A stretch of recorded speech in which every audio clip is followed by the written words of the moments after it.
আল্লাহ তাআলা আমাকেও উত্তম বিনিময় দান করবেন।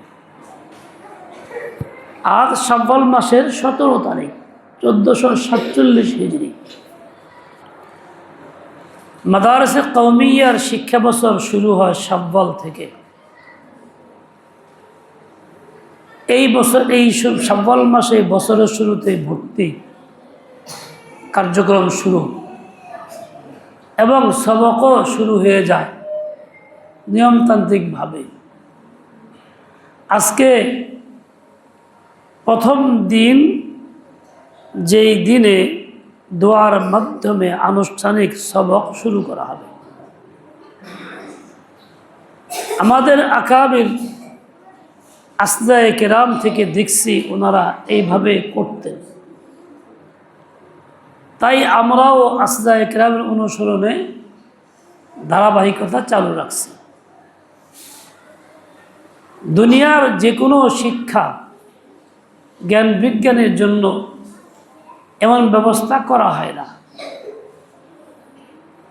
শুধুমাত্র দ্বীনের ইলম ওয়াহী শুরু করার জন্য এই ব্যবস্থা করা হয়, যেখানে উলামায়ে কেরাম থাকেন, নেককার দিনদার লোকেরা থাকেন, তাদের সকলের উপস্থিতিতে আনুষ্ঠানিক দোয়ার মাধ্যমে শুরু হয়।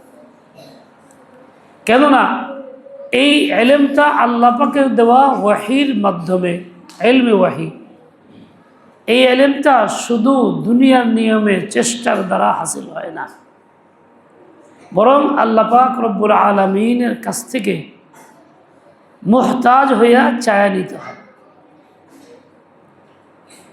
আর না হলে এই ইলমে দ্বীন যথাযথ মিলে না। পরীক্ষায় পাশ করা যায়, নাম্বার বেশি পাওয়া যায়, শুধু এইটুকুই হয়, বাস্তবে ইলমে দ্বীন হাসিল হয় না। কারণ ইলমের বাস্তবতা হইল এই, ইলম একটা নূর, যেই নূরটা হাসিল হওয়ার পরে মানুষ আমল ছাড়া থাকতে পারে না। আমাদের অবস্থাটা চিন্তা করলে দেখব, আমাদের মধ্যে আমলের 100 ভাগের 10 ভাগও নাই, আমলের প্রতি আগ্রহ নাই, নামাজের প্রতি আগ্রহ নাই, জামাতের প্রতি আগ্রহ নাই, গুনাহ ছাড়ার প্রতি আগ্রহ নাই, অথচ শিখতেছি এইটা, পড়তেছি এইটা, চর্চা করতেছি এইটা তো নাই। তাহলে বোঝা গেল ইলমের নূর আমার ভিতরে হাসিল হয় নাই, ইলম আসে নাই। কথার কথা, তোমরা বাড়িতে ছিলা, যে কয়দিন বাড়িতে কাটাইছো, এই ফটো করবি না, ভয় না, টাকা মার দিব,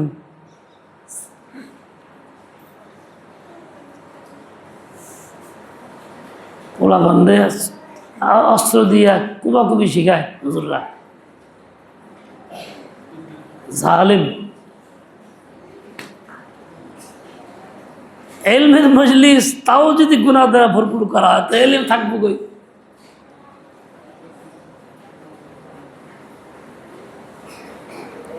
আস্তাগফিরুল্লাহ আল্লাযী লা ইলাহা ইল্লা হুয়াল হাইয়ুল কাইয়্যুম ওয়া আতুবু ইলাইহি। কি বলতেছিলাম, কথা ভুলে গেলাম মোবাইলের কারণে।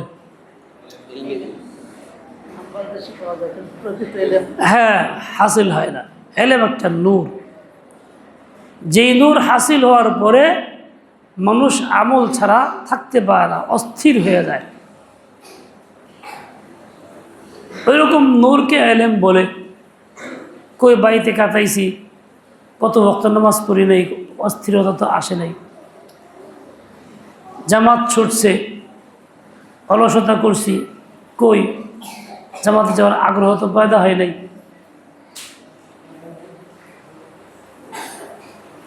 এরকমভাবে মোবাইল নিয়ে তামসা করছি, চোখ নষ্ট করছি, দিমাগ নষ্ট করছি, হারাম সময় কাটাইছি, কই কোনো ফিকির তো পয়দা হয় না, জ্বালা তো পয়দা হয় নাই। গীবত শিকায়ত করছি, কই তাতে জ্বালা তো পয়দা হয় নাই। তাহলে আমি ইলম কি হাসিল করলাম, যে ইলমের পরে আমার ভিতরে আমল করার জন্য আমি বেচैन হইলাম না। বোঝা গেল প্রকৃত ইলম আমার হাসিল হয় নাই। ইলম হাসিল হইলে আমি আমল ছাড়া থাকতে পারতাম না। তোমরা বাড়িতে ছিলা অনেকে এতে বড় বালেগ আছো বেশি, সত্যিকারে বলো দেখি, বাড়িতে যে কয়দিন বন্ধে কাটাইছ, এক ওয়াক্ত নামাজ মিস হয় নাই, এরকম কারা কারা আছো? এরকম কেউ থাকলে হাত উঠাও। এক ওয়াক্ত নামাজ ছুটে নেই, তার মানে কি সবারই ছুটছে। জামাত দূরের কথা, নামাজই নেই। তাহলে আমরা তালেবে ইলম কেমনে হইলাম? আমাদের ইলম কেমনে হাসিল হইল?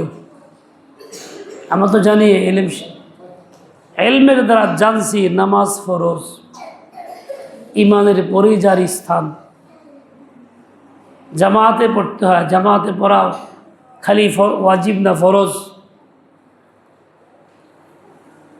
মসজিদের আওতাধীন কাছে 1 মাইলের ভিতরে থাকি, জামাতে না যাই, বাড়িতে নামাজ পড়লেও জামাত তরক করার কবিরা গুনাহ আমলনামায় লেখা হবে, তাকে ফাসিক বলা হবে। জামাত তো চলে গেছে অনেক দূরে, নামাজই তো হয় নাই। কেউ 2 ওয়াক্ত গেছে, কেউ 5 ওয়াক্ত গেছে, কেউ 10 ওয়াক্ত গেছে, কেউ 5 দিন নামাজ পড়ে নাই, কেউ পুরা বন্ধও করে নাই, এরকম তো গেছে। অথচ নামাজ কেউ যদি ইচ্ছাকৃত ছেড়ে দেয় তাহলে সে কাফির হয়ে যায়। মান তারাকা সালাতা মুতাআম্মিদান ফাকাদ কাফারা। 3 নম্বরে 1 ফতোয়া কাফির। ফিকহে হানাফিতে কুফরি গুনাহ করলো, এখনো কাফির হইয়া যায় নাই বলা হয়েছে ব্যাখ্যায়, কিন্তু পরিণতি আবার এইটাই। শেষমেশ ফিকহে হানাফির খোলাসা এটাই, কাফির হয়ে যায়। ব্যাখ্যা যাই থাক, রাসূল আকদাস বলছেন ফাকাদ কাফারা। আল্লাহর নবীর কথা কখনো মিস হয় না, ওটা ভালো হোক আর মন্দ ওটা ঘটবেই। আল্লাহ নবী বলছেন একজনকে, আল্লাহুম্মা সাল্লি আলাইহি কালবাক, আল্লাহ তোমার একটা নেকড়ে বাঘ এর উপরে উঠায় খেপে দাও। তা বহু চেষ্টা করছে, পা নাই, নেকড়ে বাঘ ঠিকই তার আক্রমণ করে নিয়ে গেছে। এক ছেলে নামাজের সামনে যাইতেছিল, হুজুর হঠাৎ বলে ফেলছেন আকাদাক আল্লাহ, আল্লাহ তো লুলা বানায় দিক। বাস এটা ইচ্ছা ছিল না বদদোয়ার, কিন্তু হয়ে গেছে তো গেছে, আজীবন লুলা আসল। কখনো সে উঠতে পারেনি। সে খালি কইতো মানুষে, ভাই তোরা কি কাম করিস না, নামাজের সামনে কেউ যাইস না, আমি গিয়ে এই বিপদে পড়ছি। ভালো কি মন্দ যাকে যা বলছে এটা হচ্ছে। নবীর কথা হলো ফাকাদ কাফারা। আমি যতই মুসল্লি হই, হাজি হই, মুতামির হই, যত তাসবিহ তাহলিল পড়ি, ইচ্ছাকৃত নামাজ ছাড়ছি, তো কাফারার এই প্রয়োগটা আমার উপরে আসছে, আমার দিলের ভিতরে কুফরের ময়লা লেগে গেছে। তারই পরিণতি হইল এই, পড়ি মাদ্রাসায় কিন্তু কাফেরদের সব কিছু ভাল লাগে, ওদের অনুষ্ঠান, ওদের আচার আচরণ, ওদের পোশাক আশাক, ওদের ভাবভঙ্গি, ওদের চলাফেরা ভালো লাগে, ওদের মতো চুল ভালো লাগে, ওদের মতো গেঞ্জি ভালো লাগে, ওদের মতো ল্যাংটা পোশাক ভালো লাগে। কিসের কারণে? এই ফাকাদ কাফারা, রসুলের মুখের কথার তাসিরের কারণে।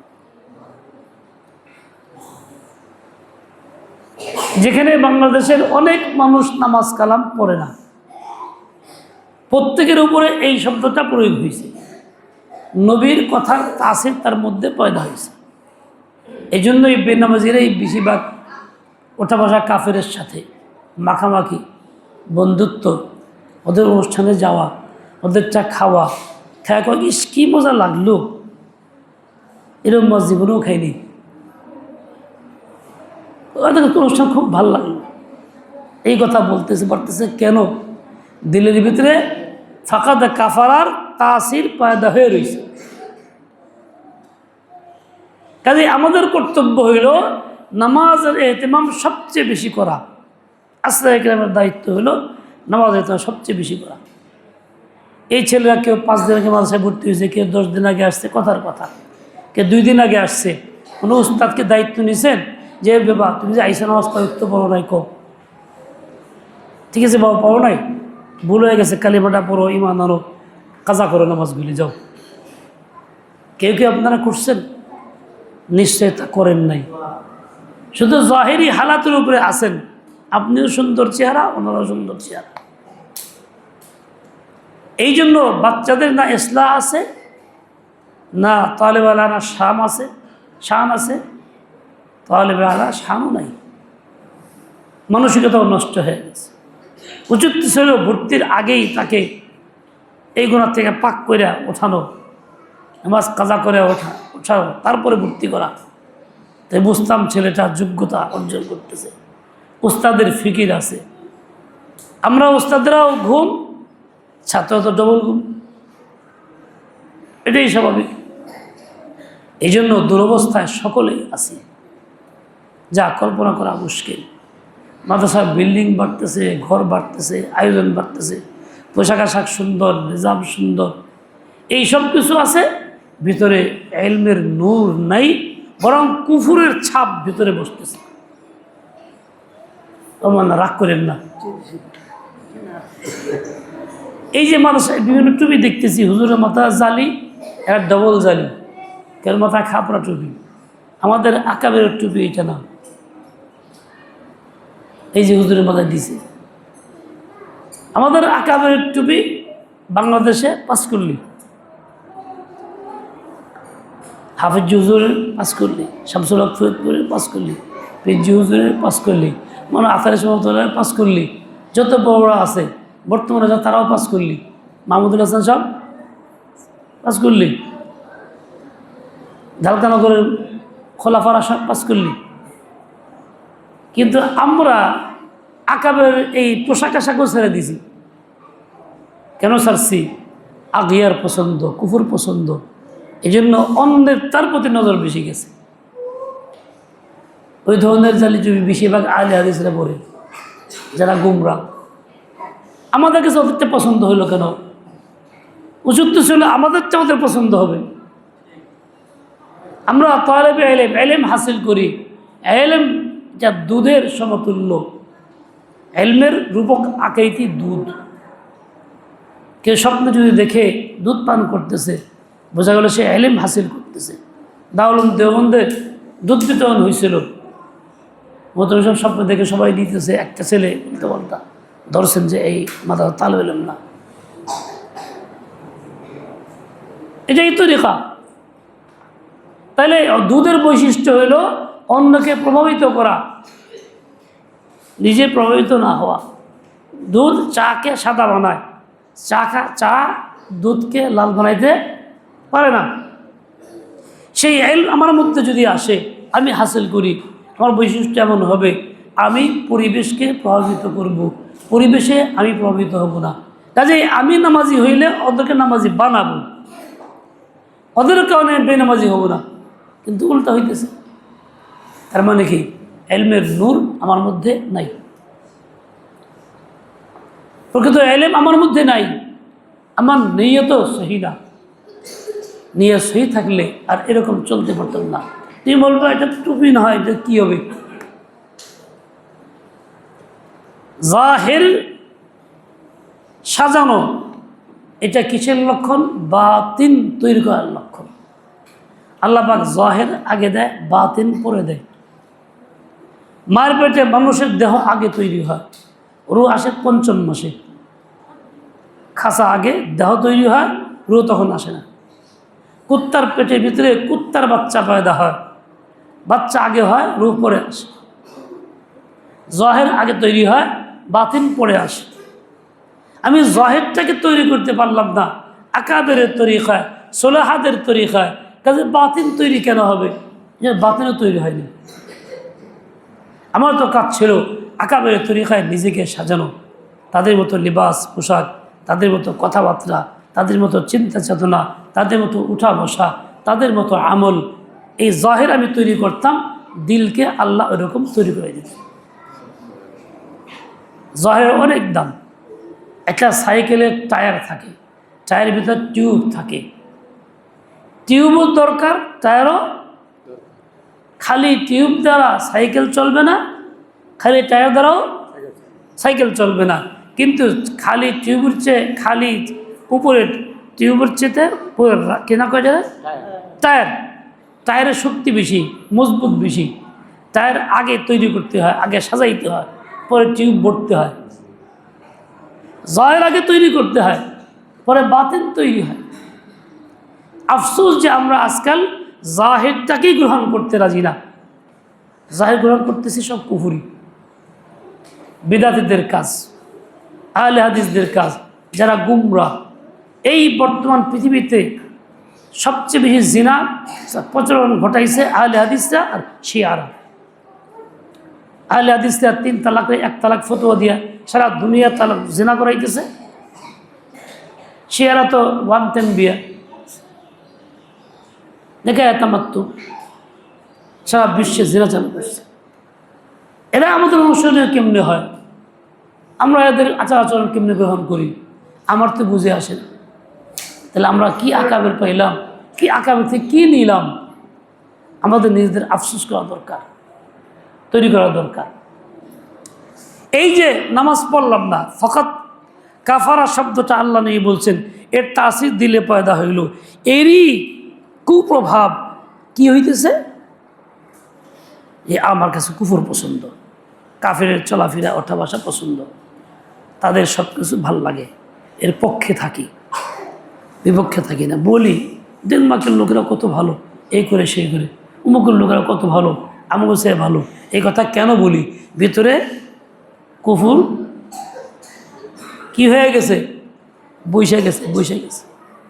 এই জন্য বলি ওগুলি, নাহলে বলতে পারতাম না। তো বাবারা, যাই হোক, ভুল হয়েছে, তাওবা করো, ইমান ঠিক করো, ইমানের কারিবাটা শুদ্ধ করে পড়ো, বিশ্বাস করো, অতীতের নামাজগুলি খাজা করে ফেলো, জিন্দগি মাসুম শিশুর ন্যায় বানাও, তারপরে এলেম শিখো।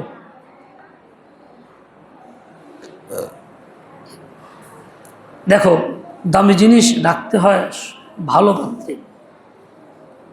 দুধ প্রেশারের পাত্রে কেউ রাখে না, চিলিমসে কেউ রাখে না। পায়াস চিলিমসের মধ্যে কেউ রাখে না, ধোয়ার পরেও রাখে না।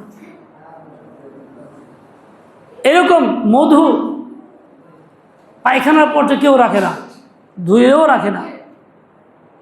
এমন একটা পাত্র চাই যে পাত্রটা পূর্বেও নাপাক ছিল না, নাপাক রাখা হয় নাই, নাপাক মুক্ত পাত্র চাই।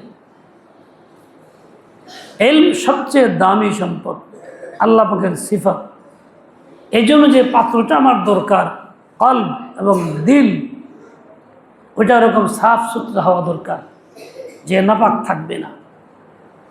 তা আমি তো ফাকাত কাফার নাপাক আগেই ঢুকাইছি, বাকিগুলি তো আছে অন্য অন্য গুনাহ। কেউ গোপনে গুনাহ করতেছি, যৌবন নষ্ট করতেছি, কেউ মোবাইল দেখে দেখে আকাম কুকাম করতেছি। মনে করছে খুব ভালো আছে, কেউ বুঝতেছে না, চেহারায় ভাসে, চোখে ভাসে, সব কিছু স্পষ্ট, কেরা কী করেরা করে দেখা যায়। তারপরে সে মনে করেন ভালোই আছে। বাবারা, ভালো নাই, খুব খারাপ আছো,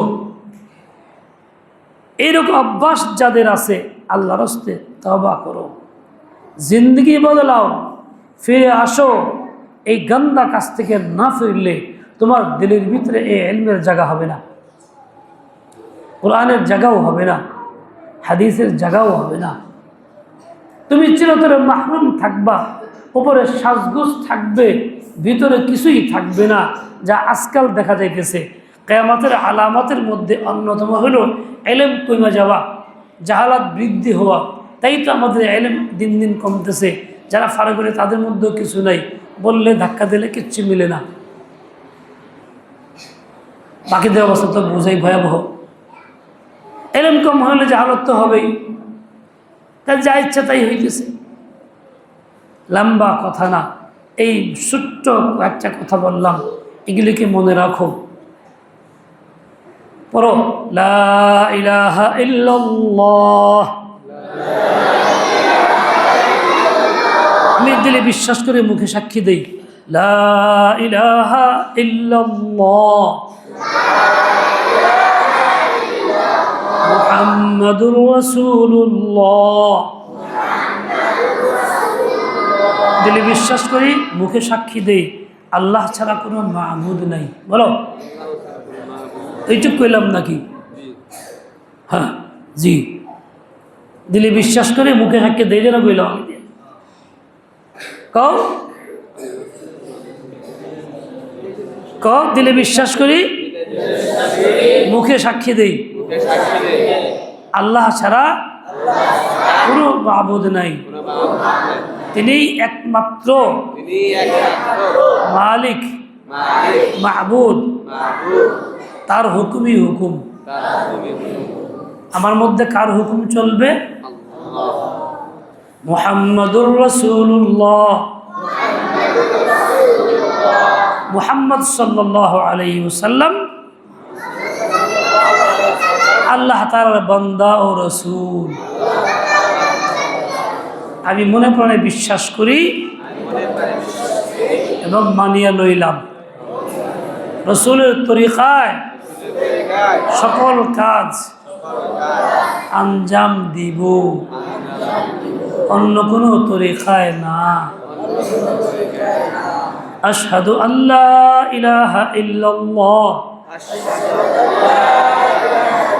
ওয়া আশহাদু আন্না মুহাম্মাদান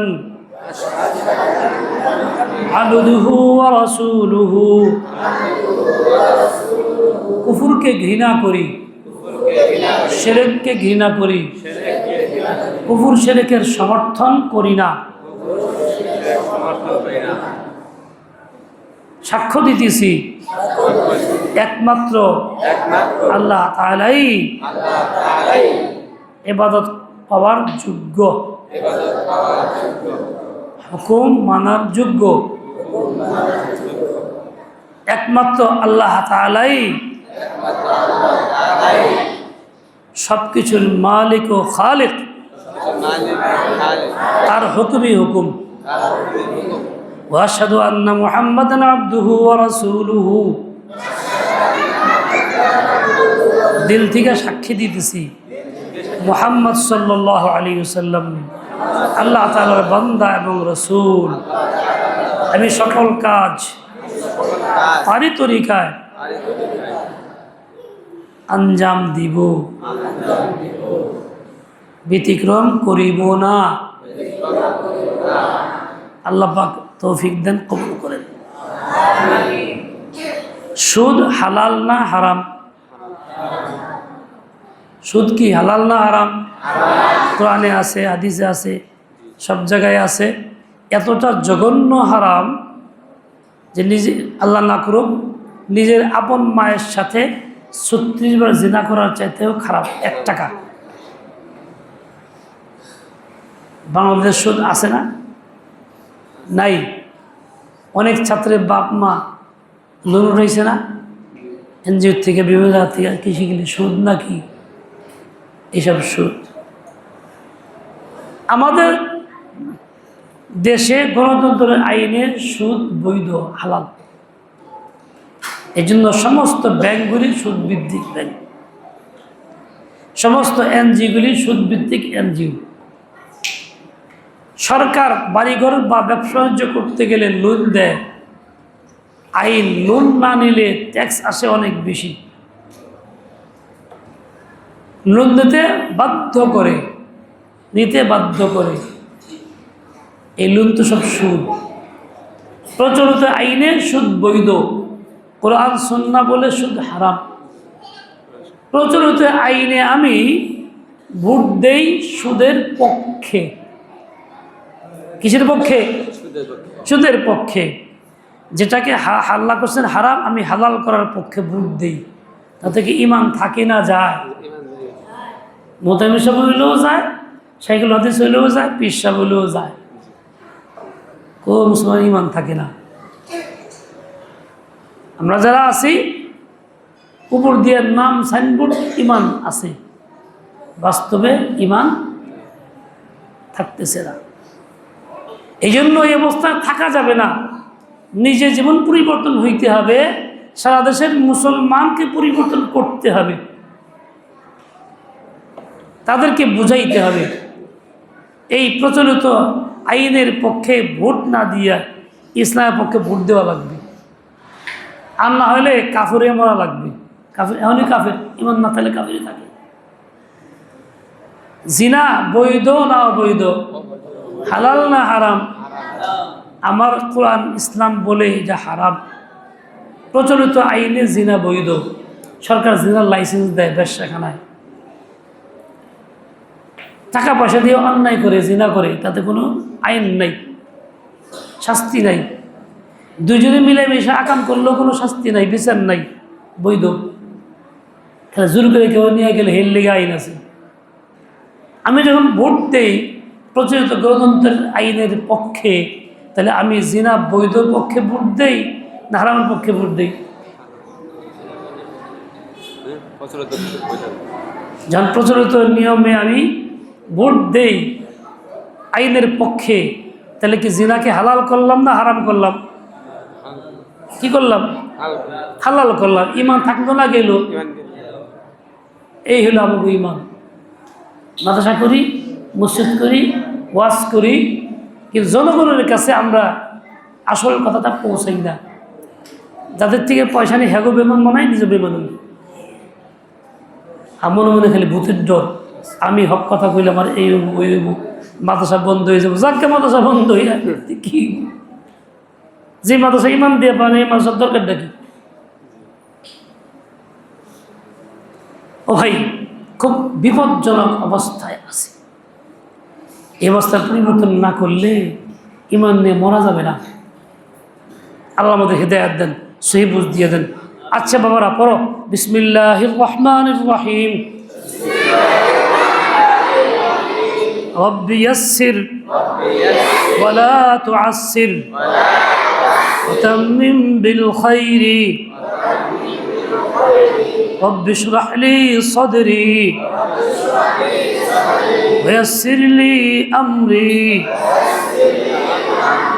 واحلل عقدة من لساني يفقه قولي وبك نستعين يا مستعان